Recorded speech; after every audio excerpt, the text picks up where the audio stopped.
So, for today's episode, I want to talk a little bit about detangling, specifically detangling mistakes that I've made in the past as I'm detangling my hair because I need to pre-poo this hair and then plait it.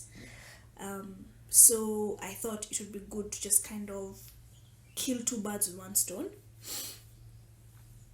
Uh, the year is coming to an end. Imagine the year is coming to an end. 2023 is over. So, as I was thinking about the year ending, I started to think about my own history with my hair and specifically detangling because I feel like, especially in this year, I feel like I've really improved in terms of my detangling process.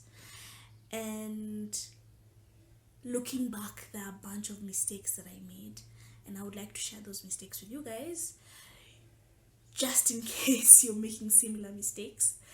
Please learn from me because there's a lot of hair breakage that has happened in the process. So yeah, for this episode, I just want to share a few mistakes that I've made.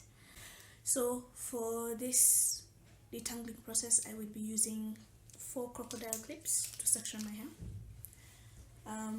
Something to cover my shoulders with because this is a messy process. I'll be using this lasso and hair oil.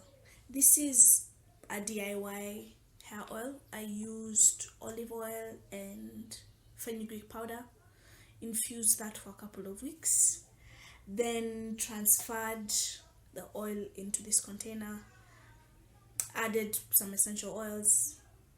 Yeah, that's about it.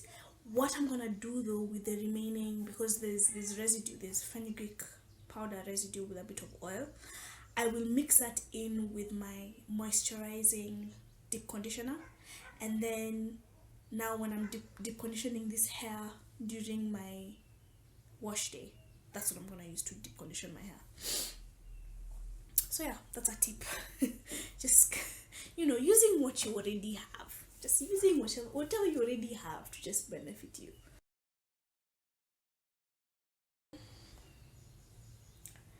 The first mistake that comes to mind, honestly, is just lack of preparation. And by that I mean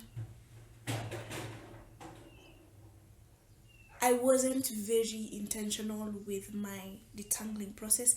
I don't even think I thought about it in terms of it being a process on its own. Like, I don't know whether that makes any sense, but whenever I thought of pre-pooing, in my head it was just like applying the oil to my hair and then twisting it up, then washing it the next day.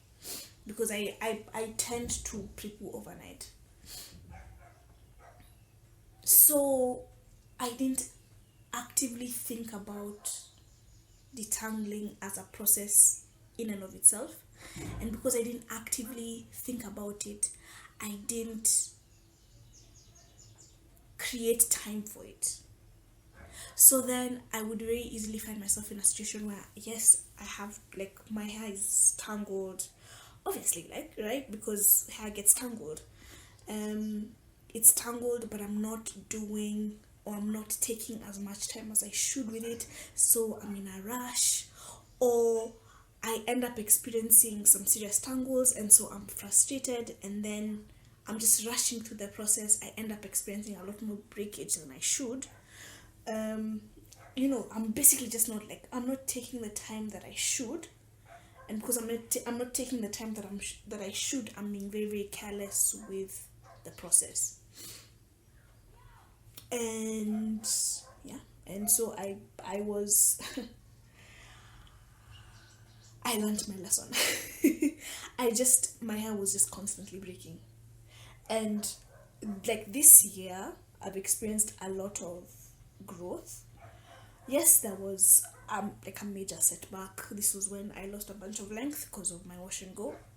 I will link the video in an eye. I think there'll be like an eye at the top, but also in my description. But even from that setback, I've been able to recover really well. And honestly, it's my belief that that's because of how much better I've become at detangling, and that's part of the reason that has helped me become better at it is just I now take the time. Like, I know I'm pre-pooing today, and I know I have to detangle, right? And so mentally I'm prepared. I already know there's gonna be tangles in there. I'm able to take my time and just do it a little bit at a time, a little bit at a time. And then, I don't experience, I don't even really think I experience breakage, but I'm able to just detangle my hair in peace. I'm able to take my time with it. I'm able to deal with any issues as they come up. I'm just a lot more intentional with it, let's say, right? So that's the first mistake that I used to make. I was not planning for it well, and so then my execution was also poor. So the second mistake that I used to make was I was not sectioning my hair as well as I should. What does that mean? So, generally speaking, when it comes to sectioning my hair, I usually go for 4 sections. I usually start off with 4 sections.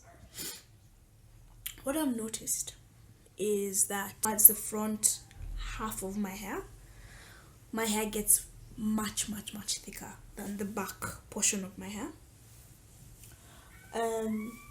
And what used to happen was, with the 4 sections that I was making, I was still not able to get in as deeply as I should when it comes to tangles. And so there were sections in the middle of my hair, or in the middle of the sections, that I was not getting to just because of how thick my sections were. So nowadays, what I'll do is, yes, I'll start off with my 4 sections, and then each section I split it into 2, right? So like currently I'm working on this back section, and I've already split it into 2. This section has been detangled. I've used my oil, and now I will twist it up, and then that's like 1 section done, right? And then I'll move on to the next section. So please, please, please, please, section your hair. The next mistake that I was making was I just wasn't patient enough with the process. So I am a huge supporter of finding ways of easing the detangling process, right? So whether it's finding a particular tool like a detangling brush that just eases the process for you, or finding a particular product that just makes it easier for you, right? For some people, it's easier for them to detangle their hair when it's dry. For some people, it's easier for them to detangle their hair when wet. For some people, it's easier for them to detangle their hair with their fingers. For some people, they prefer using a tool. There are so many ways of doing it. But when I reflect back on the way I used to do it, I think my approach was more aimed at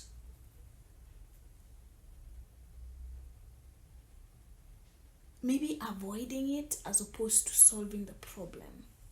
Yeah, if that makes any sense. Like, I'd try to find ways to almost not have to do it, which is ridiculous because you have to detangle your hair. But yeah, I would try to find ways of not doing it as opposed to finding ways of doing it more efficiently, right? So because of that, because I wasn't patient enough with the process, even the quote unquote tools or products that I got in a bid to make the process easier didn't really help, because I I didn't understand, or I didn't have foundational grasp of what I was trying to do, because I was just in a rush. I just want to get it done. I just want to get it done. And in the process of just wanting to get it done, I was, once again, this word crops up, I was really just being careless. So maybe it should just be careless. maybe that's the mistake. I was just careless. I was careless. Yeah. So then, all of these problems that I had were not because my hair was necessarily so difficult to detangle or impossible to detangle. I was not giving it the time that it requires. And there you have it, guys. I am done. This is the amount of shedding that I got. That's the amount of shedding that I got. So my question to you guys is, what tools or products or both have you found that help you with the detangling process, that makes things that make things easier for you when you're detangling your hair? And that's it for this video, guys. Thank you so much for watching it all the way through. If you found this video useful, don't forget to give it a thumbs up, subscribe, share, and until next time, see you.